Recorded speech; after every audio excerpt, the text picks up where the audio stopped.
Muy bien. Hemos llegado a la sección del día jueves. En este día la lección nos presenta lo que es salvos de la muerte. ¿Qué significa esto?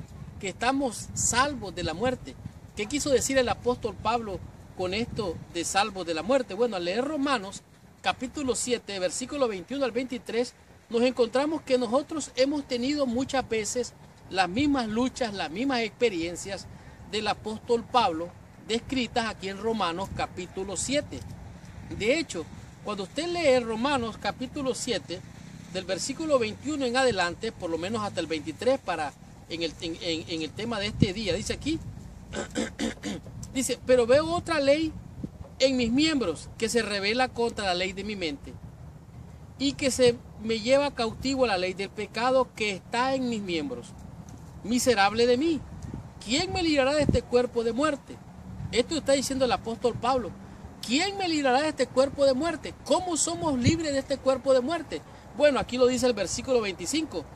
Gracias doy a Dios por Jesucristo, nuestro Señor. Así que yo mismo con la mente sirvo a la ley de Dios, mas con la carne a la ley del pecado. Es bien claro aquí que el apóstol Pablo está, por así decirlo, descubriendo su naturaleza humana, su debilidad y cómo él depende de Dios para poder sostenerse en este mundo teniendo una naturaleza pecaminosa como la que él describe.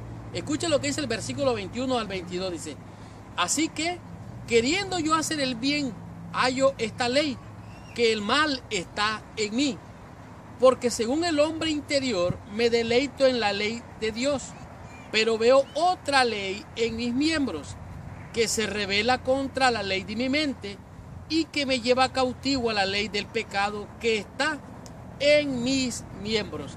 Es interesante notar que la referencia que está haciendo aquí el apóstol Pablo dice, la ley que hay en mi mente hay una ley, en mi mente hay una conducta con la cual sirvo a Dios. En otras palabras, la ley espiritual que había dentro de su mente, que estaba escrita en su mente, era el deseo de hacer la voluntad de Dios, de hacer lo bueno. Sin embargo, su naturaleza carnal y pecaminosa lo llevaba a hacer cosas que humanamente hacemos los pecadores, que es pecar.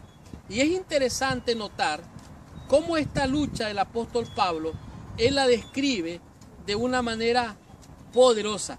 Tanto así que él dice, así que queriendo hacer el bien, me doy cuenta que hay una ley interior que no me deja. En este pasaje Pablo compara la ley con sus miembros. La ley de la carne, cómo servía él a la ley del pecado. Estaba un siervo para el pecado.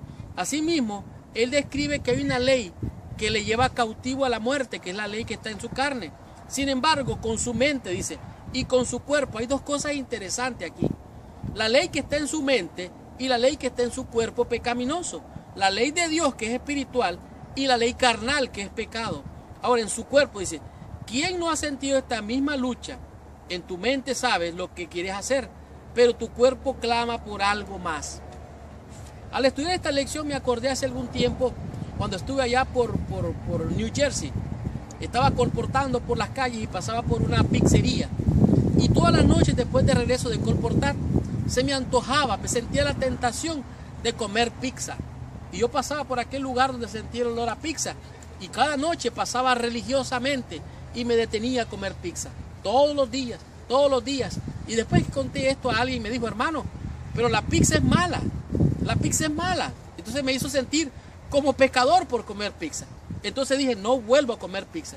Y pasaba por aquel lugar, sentía aquel olor y pasaba y no me detenía a comer. Pero después de unos días, después de una semana, después tal vez de meses, volví a pasar por aquel lugar y sentí que el olor de pizza. ¿Qué creen que hice?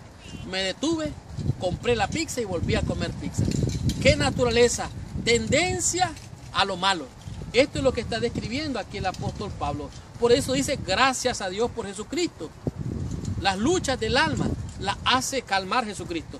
Antes de proceder con un amplio análisis de la gloriosa liberación, Pablo resume lo que ha dicho en los versículos anteriores y reconoce una vez más el conflicto contra las fuerzas del pecado que moraba en él. Recuerden, tenemos tres luchas que tenemos que llevar nosotros. Nuestra lucha no es contra carne, no es contra sangre, pero tenemos que luchar contra carne, contra mundo y contra los demonios. Oiga bien, son tres luchas: con nuestra naturaleza carnal, con las inclinaciones o la influencia de este mundo, y número 3, con las influencias del maligno. Por lo tanto, hemos de estar muertos al pecado y vivos para la honra y gloria de nuestro Dios. Tengamos la conclusión y recibamos total bendición estudiando la meditación de la lección de esta semana.